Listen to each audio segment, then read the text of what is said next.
CFI boot camp in Miami Beach, Florida. This is the Power Hour. Welcome. And hello to you. We are live from the CFI class in Miami Beach or Miami. I live in Miami Beach. That's where our office is. And we have a new office. I wanted to ask you something before we start. I think it's kind of an interesting question for some of you will know. And I want to tell you something. It's very personal to me. But it's, I think some of you experience the same thing, and I wanted to sort of see what you think about it. So let me go to the, I want to go to this presentation in a second, so I have it queued up. But look, here, I met someone the other day. We had a conversation about it because I noticed they had a tattoo on their wrist, and it said 1111. And that's the only tattoo they appeared to have. And so this person I know, he's a chaplain of all things. And so I said, is that what I think I know why you have that on your wrist? And he said, why? I said, because the number 11 appears a lot for you. He said, yes. And it appears for me all the time. Every day during the day, I'll see 11s everywhere. So when I looked up at the clock, it was 11:11, right? When I look at my phone, it's 9:11. It can be 4:11. There'll be 11s I'll see them many, many times during the day. And he said, that's common with certain people. He says certain people have threes. I said, I have 11. So I just embraced it. I just put 11. So I have that. I don't know if any of you put in the chat if you have such an experience, but I have this thing with 11s. I'll wake up, it'll be 7:11. I go get something to drink, it'll be 4:11. Something 11 will happen, like multiple times, not one time per day, multiple times per day. So I thought that was interesting. So man, don't spook me if it's scary though, okay? All right, we'll get started on what we're going to do today. So let's do that. So I was going to put up a background, but I guess I'm not going to because here I am. So here we are. So I'm going to do something fun today. So 11s, there you go. And we're going to look at the FOI, but it's kind of serious in a way because it's very interesting.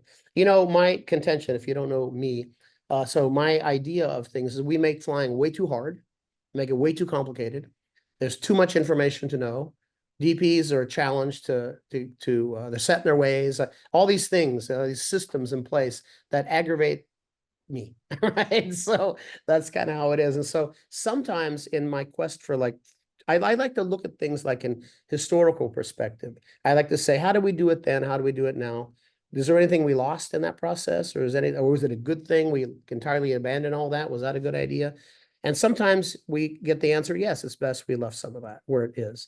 And other times it's like, wow, there's some stuff in there that's not been carried through. And I think you're going to see some of that today. And I think what you're going to see is how simple it was, and it still could be, right? And how complicated we've made it, and what we can do to sort of trim out the weeds, take the weed whacker and take it down a few inches, right? Down to the round, go to the nub, right? Not that we want to be minimalists, but we've overdone a lot of this stuff. So I've got a little presentation for you, and I have two handbooks here. One is from 1969. It's a difficult one to find. I do have it on order, by the way, for a paper version that I'm going to digitize because I don't really need paper copies of anything. So I'll just slice it and have it sliced, and there's a place around the corner that'll digitize it all. And then I'll make that available to us all. But it's, I got it on eBay, I found one. So it's a 1977 version, or no, 1969 version, I mean. So I have that coming.